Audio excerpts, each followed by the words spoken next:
چی داری میگی؟ زندان چیه؟ سرکان همه چی رو تعریف کرد. تو با کدومشون بودی؟ با این؟ آره خوشگله مگه نه؟ خیلی بد سلیقه‌ای. دافنه اینا بین خودمون بمونه باشه، به کسی نگو. نه اتفاقا میخوام برم به همه بگم این احمقا با پرورشگاهی قرار داشتن، بعدشم پلیس. ساکت باش. چرا داد میزنی؟ ببین هر کاری بگی میکنم، ولی تو رو خدا به کسی چیزی نگو باشه؟ باشه بیا کیفمو بگیر ببر تو کلاس. دیگه چی؟ گونه بگیر ببر دیگه، خودت میدونی که میره میگه. زود باش بگیر. خدمتت میرسم گونه.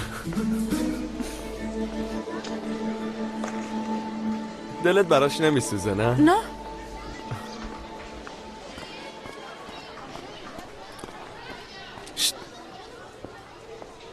با اون نبودم این یکی از همه‌شون خوشگل‌تره. خیلی بیشوری.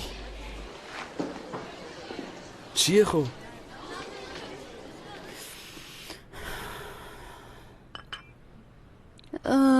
نگاه کن چقدر روش لکه داره. چرا خوب خشکش نکرده؟ حیف از اون پولی که دولت به اینا میده. نریمان خانم، تو اون مدرسه بین بچه‌های ما و بقیه فرق میذارن. انتظاری غیر از این داشتی؟ اونا هم بچه‌های همین مملکتن. اونا هم مثل بقیه حق دارن. باید حقوقشون برابر باشه. با چی؟ با کدوم پول؟ با کدوم پدر مادر؟ برابری چیه؟ دخترم میدونم ایدئالیستی، طرفدار برابری و عدالتی، اما این بچه ها یتیمن. تو هر کاری بکنی بازم اونا توی حاشیه و انزوا میمونن، تحقیر میشن. هر کاری بکنی بازم کوچیک میشن. اصلا اینو قبول ندارم. باید این دیدگاه عوض بشه. راه دیگه هم نداره.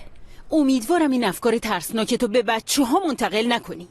اگه یه وقت همگی دست به دست بدن و شورش کنن چی؟ اونا چی کار میتونن بکنن؟ نکنه میترسین مدیریت پرورشگاه رو دست بگیرن؟ والا از اینا هر چی بگی برمیاد.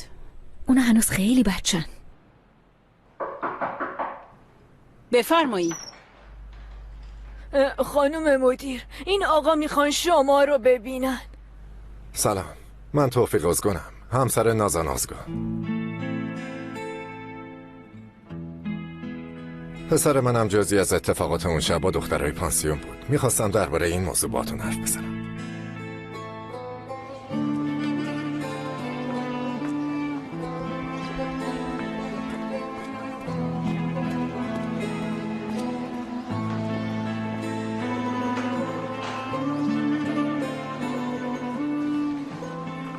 جمره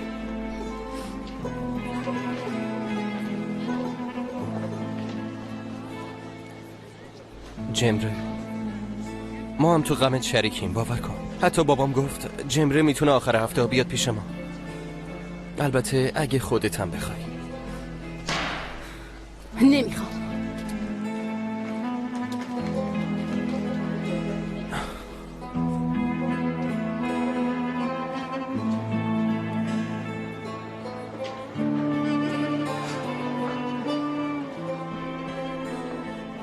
نمیخواد قبول کنه که دیگه اونم یکی از ماست. آسون نیست که یه دفعه از اون همه ثروت به این روز بیفتی. آره خب. شما فقط چشتون پولو میبینه. دختر پدر مادرش از دست داده، دست از سرش بردارین، عزاداره.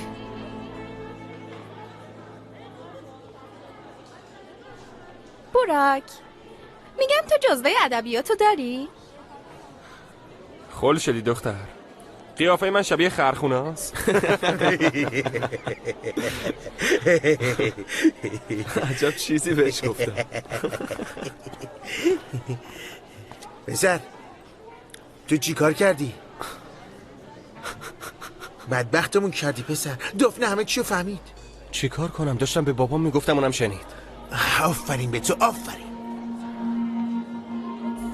جنگ، بند کفشم باز شد. بوده بیا برام ببندش. ببین چی کار کردی؟ منو نوکر خودش کرده. برو ازم. بودو زود باش. اومدم پرنسس من، اومدم.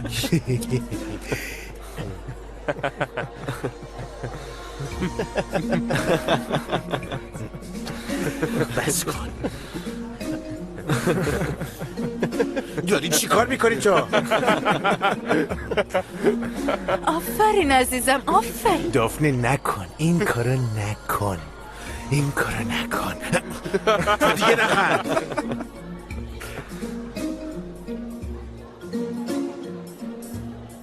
چیه؟ خوشت اومد؟ تو چرا نیشخند میزنی؟ همینطوری. فکر کنم عاشق اون کله پوک شده. چرا چرت و پرت میگین؟ چه ربطی داره؟ خیلی خوب. نازان مثلا خواسته از پسرمون محافظت کنه، اما روشش درست نبوده. اگه خبر داشتم نمیذاشتم همچین اتفاقاتی بیفته. حالا دیگه کاری از دستم بر نمیاد، ولی دوست دارم حداقل به بچه‌های اینجا در حد خودم کمکی کنم. اتفاقایی که واسه اونا افتاده رو نمیتونین با پول جبران کنین. ضرر نداره اگه کمکشون رو قبول کنیم فرید خانم. ما کمک مالی قبول نمی کنیم، ولی اگر اصرار به این کار داریم باید بدین به سازمان خیریه. خب پس دوست دارم اگه اینجا کم بودی هست براتون تهیه کنم. بله هست چرا نیست؟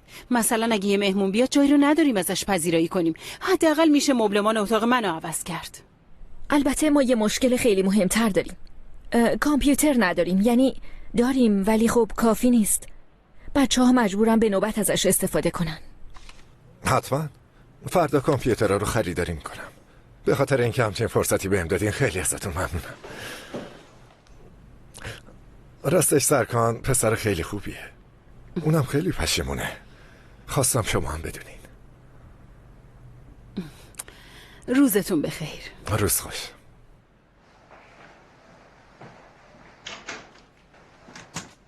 امیدوارم وقتی کامپیوتر اومد بچه ها شروع نکنن با دوستشون چت کنن. فرید خانم اتفاقا امیدوارم که چت کنن مثل همه جوونا.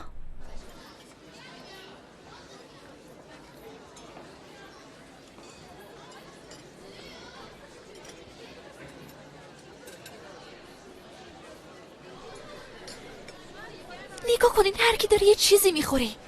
ما حتی پول نداریم یه چایی بخریم. قور نزن. بدون چایی بشین درستو بخون.